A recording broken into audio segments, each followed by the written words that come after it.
ये रजोगुण है। विक्षेप मतलब ही होता है छिपम, फेंकना। एक ही समय में अनेक वृत्तियों का उठना, ये विक्षेप है। इसको और चीर फाड़ कर लो। एक ही समय में विषम विषम वृत्तियों का आना, चित्त कैसा है? विक्षिप्त चित्त है।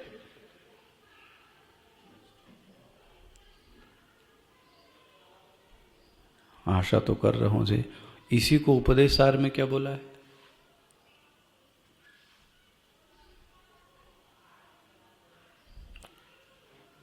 कैसा चित्त होना चाहिए?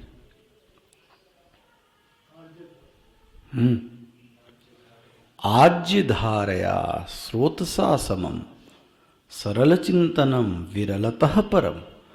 जैसे घी की धार, नदी की धार कैसी हुई? एक टक। और इसका उल्टा क्या हुआ? इसका उल्टा क्या हुआ? कभी कुछ कभी कुछ कभी कुछ कभी कुछ, विक्षिप्त। आपने पेपर में भी पढ़ा होगा, ये क्या बोलते हैं? विक्षिप्त मानस का है ये व्यक्ति विक्षिप्त अवस्था में पाया गया। विक्षिप्त अवस्था, कभी कुछ बोलता है, कभी कुछ बोलता है, कभी रोता है, कभी हंसता है। तो आप उस आदमी को फिर पागल के पास ले जाओ, डॉक्टर के पास ले जाओगे इसको। हंसता है 10 मिनट में, आधे घंटे में रोता है, फिर पिक्चर जाता है, फिर रोता है, फिर हंसता है, फिर ऐसे खाना खाता है, फिर सो जाता है क्या इसका जीवन? चित्त विक्षेप शून्य होवे, किसका लक्षण है ये? भूलना नहीं किसकी व्याख्या करना है? प्रशांत आत्मा। बस कितने लक्षण हो गए इसके? कितने लक्षण हो गए? हाँ, पहला मैंने बोला वह प्रसन्न होना चाहिए। पहला क्या बोला मैंने? वह प्रसन्न होना चाहिए। शांत चित्त मतलब प्रसन्न होना। दूसरा, शांत चित्त का अर्थ हुआ कि वह जो चित्त है वह जागृत होना चाहिए, सोया हुआ नहीं होना चाहिए, तंद्रा में ना होए, कुछ समझ में ही नहीं आता, जागृत नहीं है चित्त। दूसरा हो गया। तीसरा, चित्त विक्षेप शून्य होना चाहिए। स्पष्ट होता है? और उसी को मैं, जिसको मैं प्रसन्न कह रहा हूं, उसको स्वामी जी के अगर शब्द में मैं कहूं, वह जो आनंद है, जो प्रसन्न है, वह जो चित्त प्रसन्न है, वह भोग के कारण प्रसन्न नहीं है। भोग निरपेक्ष आनंद होना चाहिए। बस बस ये हो गया ऑपरेशन इसका। भोग निरपेक्ष आनंद। बोले भोजन अच्छा मिल गया इसलिए चित्त शांत है, तो ये कैसा हो गया? भोग सापेक्ष। धन मिल गया इसलिए सब अच्छा लग रहा है, तो भोग सापेक्ष है।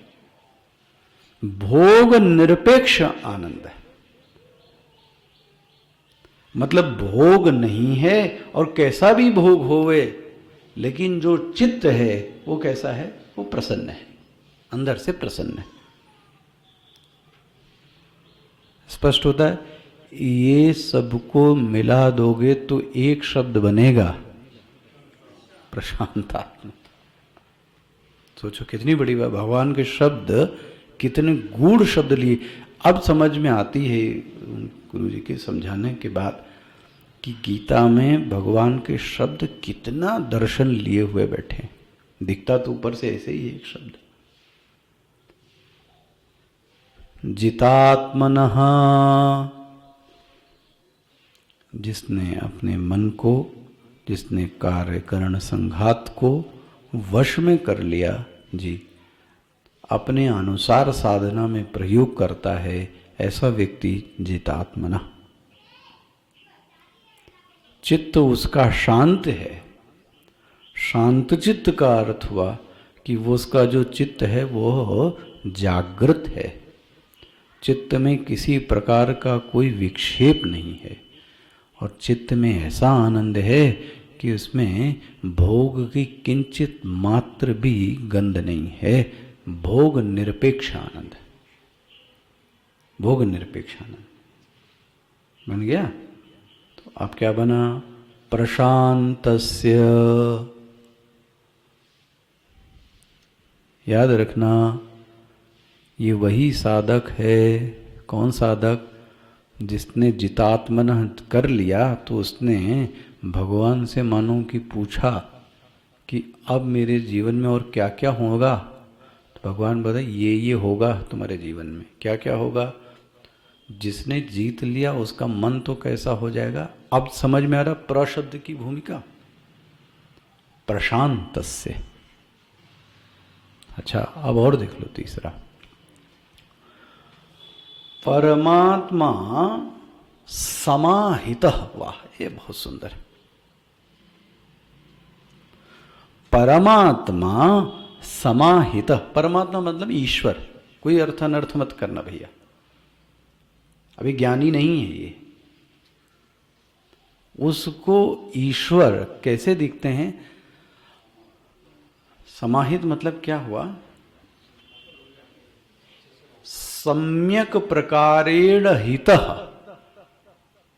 सम्यक प्रकारेण हितः इति समाहितः। सम्यक प्रकारेण का अर्थ हुआ अच्छी प्रकार से। हितः मतलब क्या होता है? रखना।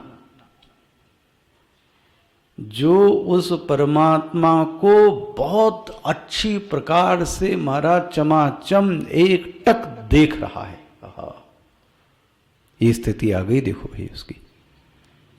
बिना किसी अवरोध के, बिना किसी बाधा के, बिना किसी परेशानी के वह अपने चित्त में उस परमात्मा का साक्षात दर्शन कर रहा है। सिद्धि हो गई। आवश्यकता नहीं है कि कुछ बाहर कुछ करे। ये साधना का परिणाम है। बिना कुछ किए हुए भी सिर्फ बैठ गया आसन पर, अपनी इंद्रियों को महाराज नियंत्रण में ले आया, और जैसे ही उसने आंखें बंद की साक्षात ईश्वर को अपने अंदर अपरोक्ष रूप से देख रहा है, बिना किसी बाधा के। ओहो, बहुत बड़ी चीज है। ये देख लो आप क्या क्या सिद्धि प्राप्त हो गई इसको। परमात्मा समाहितः। हितः मतलब रखा हुआ, अच्छी प्रकार से देखता है। भाष्यकार क्या लिखते हैं? परमात्मा समाहितः साक्षात आत्मभावेन वर्तते। वाह, साक्षात। साक्षात मतलब बिना बाधा के, बिना किसी कारण के। उसको किसी की आवश्यकता नहीं पड़ती। अंदर बैठकर साक्षात ईश्वर का दर्शन कर रहा है। बन गया भी, बन गया। ये पहली पंक्ति बनती पूरी श्लोक। अब आपके मतलब ग्रंथ को बंद कर देने के बाद एकांत में नहाते धोते कपड़ा पहनते बात करते हुए भी यह पंक्ति अब मन में चलनी चाहिए। यह पंक्ति मन में चलनी चाहिए। कैसे? अरे नींद ना आए तो सबसे अच्छा इलाज मैं आपको बता रहा हूं। किताब को एक बार देख लो, क्या श्लोक था, उसको फिर एक सिरहाने रख दो। अब सोचो आप जरा कि आपको क्या पढ़ाया गया था। इधर जोर डाले ना दिमाग पे, और आपको बताऊं धीरे धीरे आपको नींद आ जाएगी। तो कुछ चीजें भी खुलेंगी, कुछ दिमाग पे जोर भी पड़ेगा, और दिमाग पे जोर पड़ेगा तो फिर धीरे से क्या आ जाएगी? नींद। सबसे अच्छा तरीका। इसलिए संतों के सिरहाने इधर उधर किताब का भी आप देखना जरूर रहेगी। कुछ पाठ पूजा का, कुछ देखते, कुछ सुनते, कुछ करते करते करते सो गए। तो ये पंक्ति एकांत में बैठकर आपके मनन योग्य बन जानी चाहिए। कौन सी? जितात्मनः। मतलब अगर मैं कहूं मेरी दृष्टि में, तो 5वें और 6ठे श्लोक को सिर्फ जितात्मनः में खोज डालो। तो 5वां 6ठा श्लोक एक ही शब्द में आ गया, जितात्मना। अब खोजो उसको, भैया कैसे जीता, क्यों जीता, जीतने से क्या मिलेगा, ये सब 5वें 6ठे में आ गया इसमें। तो एक ही शब्द ले लीजिए, मनन के योग्य जितात्मना हो गया। जितात्मना प्रशांतस्य परमात्मा समाहितः। हो, बोले महाराज ये सब तो ठीक है, ये इसलिए ऐसा हो गया क्योंकि इसने अपने कमरे को खूब गर्म करके रखा है महाराज। ले,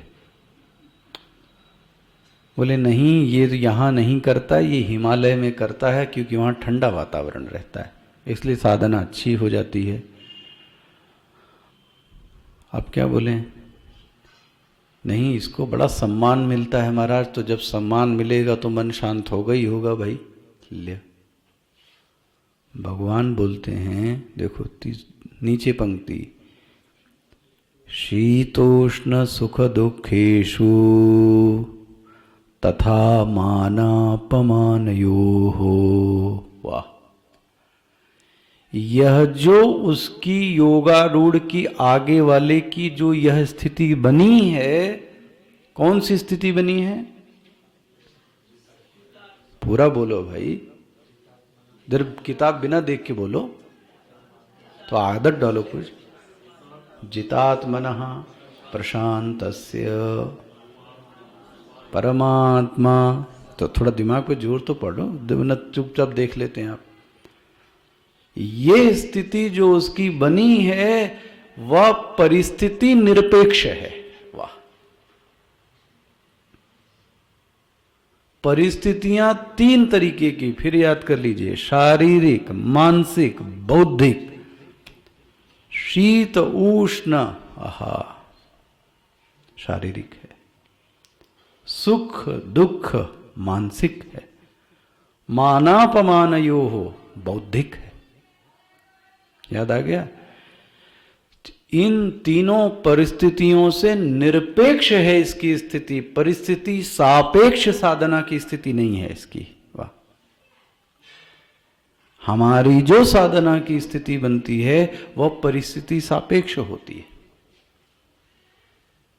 इसकी जो स्थिति है उसमें परिस्थिति की किसी प्रकार की कोई मांग नहीं है। मैं ध्यान, बहुत सावधान, यह व्यक्ति परिस्थिति शून्य है ऐसा मैं नहीं कह रहा हूं, क्योंकि महाराज जीवन मुक्त व्यक्ति भी परिस्थिति शून्य नहीं होता, कोई ना कोई परिस्थिति तो होगी जब तक शरीर, लेकिन उसकी साधना परिस्थिति पर निर्भर नहीं करती। हमारी सब चीजें तो ये हो गया तो वो हो गया तो ये हो गया तो ऐसा होगा वैसा होगा, अरे कितने सारे झंझावाट। ये क्या है, शीत होए तो भी साधना हो गई, मतलब एक एक से गिनाऊं, शीत है तब भी जितात्मना प्रशांतस्य परमात्मा समाहिता, उष्ण है जितात्मना प्रशांतस्य परमात्मा समाहिता, सुख है जितात्मना प्रशांतस्य परमात्मा समाहिता, दुख है जितात्मना प्रशांतस्य परमात्मा समाहिता, मान है जितात्मना प्रशांतस्य परमात्मा समाहिता, अपमान कर दिया जितात्मना प्रशांतस्य परमात्मा समाहिता। वाह, क्योंकि ऐसा साधक जी परिस्थिति को पार कर गया। इसके साधना की स्थिति परिस्थिति निरपेक्ष है, हमारी साधना की स्थिति परिस्थिति सापेक्ष है। भगवान बोलते हैं कायदे से यह अब योगारूढ़ की स्थिति से भी पार हो गया। वाह, योगारूढ़ की स्थिति से भी ये पार हो गया। कौन कौन सा बना था, पहले मुनि बना, फिर आरुरुक्षु बना, फिर योगारूढ़ बना। बोले योगारूढ़ से भी पार हो गया, बोले ये इसकी स्थिति तो योगारूढ़ से भी पार हो गई। क्या लक्षण हो गए, जितात्मना प्रशांतस्य परमात्मा समा। हो भगवान, हाँ इसका कोई और भी तो लक्षण बताओ, ऐसे व्यक्ति का कैसा जीवन है। बोलते हैं वो एक पहला लक्षण है तृप्तात्मा। क्या बात है, ओहो बहुत सुंदर लक्षण, ऐसे तोड़ तोड़ के पढ़िए गीता। तृप्तात्मा महाराज, इसमें अतृप्ति का तो भाव ही, आत्मा मतलब ध्यान रखना है अंतःकरण, भाष्यकार ने लिखा होगा। ज्ञान विज्ञान तृप्तात्मा ज्ञानम शास्त्र पदार्थानाम परिज्ञानम विज्ञानम तो शास्त्राज्ञातानाम तथा स्वानुभावकरणम ताभ्यम ज्ञान विज्ञानाभ्यम तृप्तः संजात प्रत्यय आत्मा अंतः। ये देखो मिला। ये मैं कहता सावधानी से, आत्मा का अर्थ क्या किया है? अंतःकरण। आत्मा थोड़ी संतुष्ट होती है, न तो वो तृप्त थी न तो अतृप्त है। ये तृप्त कौन है? ये महाराज ये सदैव तृप्त है। ओहो, इसलिए इसका नाम ही क्या रख दिया है? तृप्तात्मा। इसका नाम क्या पड़ गया? तृप्तात्मा। इसके जीवन में अतृप्ति नहीं देखने को मिलती। अतृप्ति मतलब